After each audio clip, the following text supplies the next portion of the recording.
And that brings us to the golden arrow of consumption. This is the heart of the system, the engine that drives it. It is so important that protecting this arrow has become the top priority for both of these guys. That's why after 9/11, when our country was in shock, and President Bush could have suggested any number of appropriate things, to grieve, to pray, to hope. No, he said to shop, to shop. We have become a nation of consumers. Our primary identity has become that of being consumers, not mothers, teachers, farmers, but consumers. The primary way that our value is measured and demonstrated is by how much we contribute to this arrow, how much we consume. And do we? We shop and shop and shop, keep the materials flowing, and flow they do. Guess what percentage of total materials flow through this system is still in product or use 6 months after their date of sale in North America? 50%? 20? No, 1%. 1.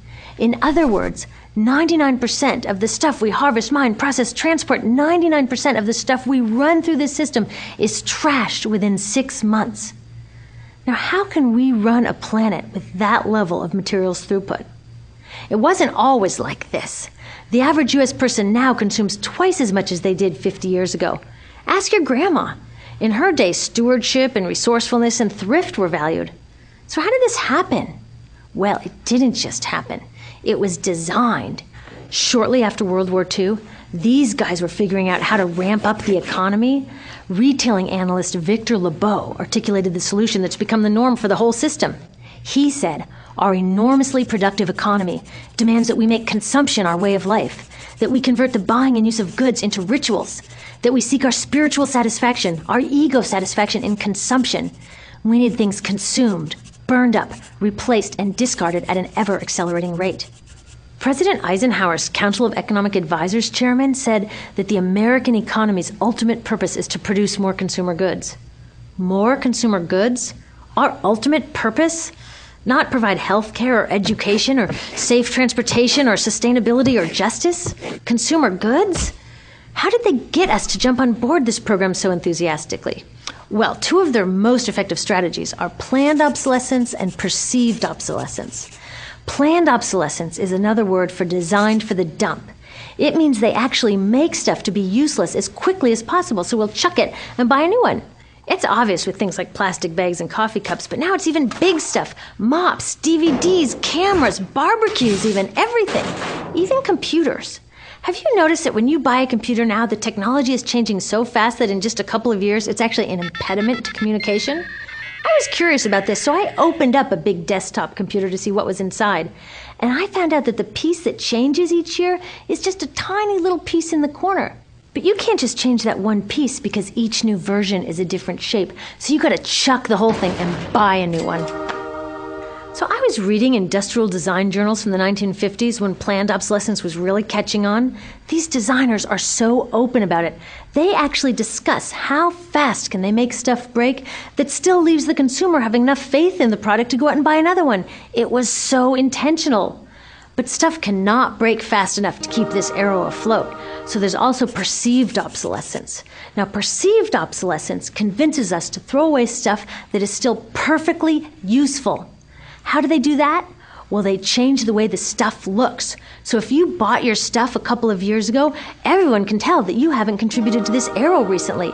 And since the way we demonstrate our value is contributing to this arrow, it can be embarrassing. Like, I've had the same fat white computer monitor on my desk for 5 years. My coworker just got a new computer.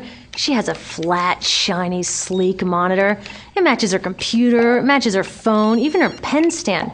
She looks like she's driving in Spaceship Central, and I look like I've got a washing machine on my desk.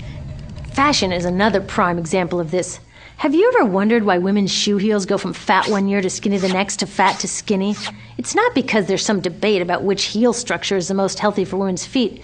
It's because wearing fat heels in a skinny heel year shows everybody that you haven't contributed to that arrow as recently, so you're not as valuable as that person in skinny heels next to you, or more likely in some ad. It's to keep us buying new shoes. Advertisements and media in general plays a big role in this. Each of us in the U.S. is targeted with over 3,000 advertisements a day. We see more advertisements in 1 year than people 50 years ago saw in a lifetime. And if you think about it, what's the point of an ad except to make us unhappy with what we have? So 3,000 times a day, we're told our hair is wrong, our skin is wrong, our clothes are wrong, our furniture is wrong, our car is wrong. We are wrong, but it can all be made right if we just go shopping. Media also helps by hiding all of this and all of this. So the only part of the materials economy we see is the shopping. The extraction, production, and disposal all happens outside of our field of vision. So in the U.S., we have more stuff than ever before, but polls show that our national happiness is actually declining. Our national happiness peaked in the 1950s, the same time that this consumption mania exploded. Interesting coincidence. I think I know why. We have more stuff, but we have less time for the things that really make us happy. Friends, family, leisure time. We're working harder than ever. Some analysts say we have less leisure time than any time since feudal society.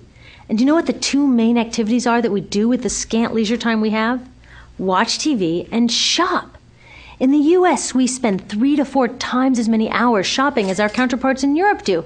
So we're in this ridiculous situation where we go to work, maybe 2 jobs even, and we come home and we're exhausted. So we plop down on our new couch and watch TV, and the commercials tell us you suck. So you got to go to the mall to buy something to feel better, and then you got to go to work more to pay for the stuff you just bought. So you come home and you're more tired, so you sit down and you watch more TV, and it tells you to go to the mall again, and we're on this crazy work, watch, spend treadmill, and we could just stop. So in the end, what happens to all the stuff we buy anyway? At this rate of consumption, it can't fit into our houses, even though the average house size has doubled in this country since the 1970s. It all goes out in the garbage. And that brings us to disposal. This is the part of the materials economy we all know the most because we have to haul the junk out to the curb ourselves. Each of us in the United States makes 4.5 pounds of garbage a day. That's twice what we each made 30 years ago. All of this garbage either gets dumped in a landfill, which is just a big hole in the ground, or if you're really unlucky, first it's burned in an incinerator and then dumped in the landfill. Either way, they both pollute the air, land, water, and don't forget, change the climate. Incineration is really bad. Remember those toxics back in the production stage? Well, burning the garbage releases the toxics up into the air. Even worse, it makes new super toxics, like dioxin. Dioxin is the most toxic man-made substance known to science, and incinerators are the #1 source of dioxin. That means that we could stop the #1 source of the most toxic man-made substance known just by stopping burning the trash. We could stop it today. Now, some companies don't want to deal with building landfills and incinerators here, so they just export the disposal too. What about recycling? Does recycling help? Yes, recycling helps. Recycling reduces the garbage at this end, and it reduces the pressure to mine and harvest new stuff at this end. Yes, yes, yes, we should all recycle, but recycling is not enough. Recycling will never be enough for a couple reasons. First, the waste coming out of our houses is just the tip of the iceberg. For every 1 garbage can of waste you put out on the curb, 70 garbage cans of waste were made upstream just to make the junk in that 1 garbage can you put out on the curb.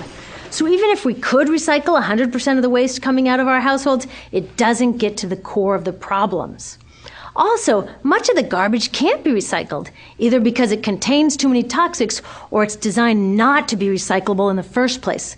Like those juice packs, where they have layers of metal and paper and plastic all smushed together, you can never separate those for true recycling.